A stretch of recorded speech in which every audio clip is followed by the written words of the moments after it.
Welcome back. I'm Super Macho Gamer, and like so many of you, I've been putting a ton of time into the Oblivion Remaster. Way more time than I wanted to, and happy to admit. So instead of doing a review of what is still a 20-year-old game at its core, and let's be honest, if you like the original Oblivion, then you're gonna like the remaster, and if you hated it, then why are you watching this video?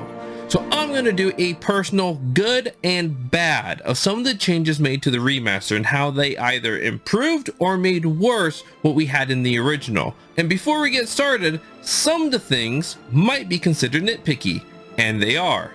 I mean, what do you really expect? It's a YouTube video about a video game. To me, one of the biggest changes to the remaster is the revamp of the level up system. In the original Oblivion, every time you leveled up, you got to pick 3 stats to increase. By how much each stat was increased was affected by what skills you increased prior to that level up. If you wanted to increase your strength, then you needed to have increased skills that were governed by that stat, like your blade or blunt skills.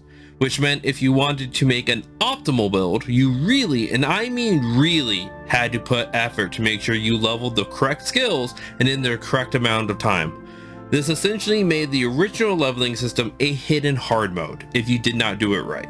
Now I'm pretty sure this is part of the reason why people remember the scaling in the game at higher levels being so unforgiving. In the remaster, they changed it. Now when you level up, you get 12 points to distribute no matter what, and you get to pick 3 stats to distribute those points into. What skills you increase toward your journey to that level up no longer matter, which means you can no longer waste a level up and can always get the optimal outcome you want, which to me just allows you to enjoy the game and play it how you want to. It's overall a good change. Now in a lot of RPG games, I personally tend to play as a female character. Sometimes there is a benefit to doing so, like in Fallout 3, where playing as a female allows you to take the Black Widow perk, which actually makes you do more damage to a majority of the enemies in the game because the Enclave is almost exclusively male. Sometimes it's because the armor and outfits simply look better on a girl character than on a male one. So let's just say I was a little surprised when I went to get Umbra early because, let's be honest, it's the best sword in the game, always set to max level, and makes magic weapons forever useful when you combine it with Azura's Star. And then I saw that the ebony armor looked different. Now at first, I knew something was off, but I didn't fully know what. It's remastered, and they changed a lot, especially the visuals, so I didn't think much of it. Also, the last time I played Oblivion, the original one, was back in 2016. So once I came across bandits wearing chainmail, that's when I realized they got rid of the unique look for almost all of the female armors, except for the Golden Saint and Dark Seducer armors. Why? I don't know. To me, the looks of these armors are as iconic to Oblivion as are the glitches. Could you imagine running into the companions in Skyrim and Ayla no longer wears this version of the ancient Nordic armor? You know, the only outfit that is ever cosplayed from Skyrim? Now I know some will say it doesn't matter and this is making a stink out of something that isn't important, but clearly it does matter, and it was important because they chose to remove them from the game, or they were just too lazy to put the effort into properly remaking the gender exclusive armors that were in the original. Both options don't look good in my opinion, but I'll let you guys decide which of the two it is. Fun fact, I almost exclusively play Bethesda games in the third person. Now sometimes I go into first person to make sure I can find what I want to loot, but ever since Morrowind on the original Xbox, I play third person, and my god, did they fix the game for third person. I never realized how bad the player movement and cameras were in the original release of Oblivion until I went back to get footage for this video. It's a night and day difference between the original and the remaster. And that's kind of it. They fixed it and made it modern. It's good. Nothing made me change how I wanted to play a game faster than how they changed the attack speed for melee weapons. I get it, they wanted more realistic weapon attacks, but the game wasn't designed for slow swinging weapons that now have a combo pattern. It was designed for slow power attacks that hit really hard Or this. Aimless arm swinging as fast as you can. Two-handed weapons are kind of useless now, and they are painful to watch how slow it moves. And let's be honest now, no one uses power attacks in Oblivion, they just swing. Guess I will forever play the remaster as a sword and board.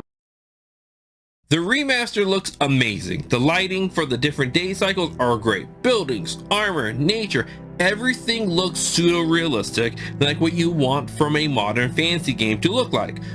But with that being said, yes, you heard that right. The graphics are also a bad part of this remaster. Lighting can get funky and look like you're tripping balls. Characters somehow can look worse than in the original. Special environments lost their original charm. I mean, look at the Dark Brotherhood door.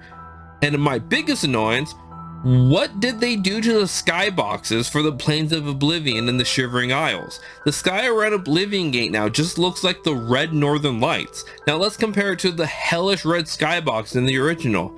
And I might be the only one, but I don't know if I like how they made the Deadlands just look like hell from Doom. I really can't be the only one who thinks this looks straight out of a Doom game now. Let's not forget about the Shivering Isles though. This is the World of Warcraft looking nighttime skybox of the remaster, and this is how it looked in the original. I've always loved how the original gave me the Alice in Wonderland feel, and this also carried over to the daytime. Now we just get a teal sky during the day, instead of the teal sky with magic moving in the air from the original. I know, nitpicky, but I warned you in the beginning I was going to be. Now that I'm thinking about it, this actually should have been the first bad for this video. I don't like the new UI. It made things more complicated than they were before. Now I know many of you have seen people discovering that you can actually have the map zoom in and show you directly what your immediate surroundings look like. But here's the thing. In the original game, it was its own separate tab in the map and quest section of your menu. It was just there and was easy to find. So was the haggling interface. The original, you can haggle whether you are in your shop's inventory or your inventory to sell. But in the remaster, for some reason, you can only do it if you're in the shop's inventory. Don't know why, because the command to haggle doesn't have a function when you're looking at your sell menu. Also, they got rid of items automatically being categorized in your inventory. Before, things like potions and keys would be separated into their respective groups in your menu.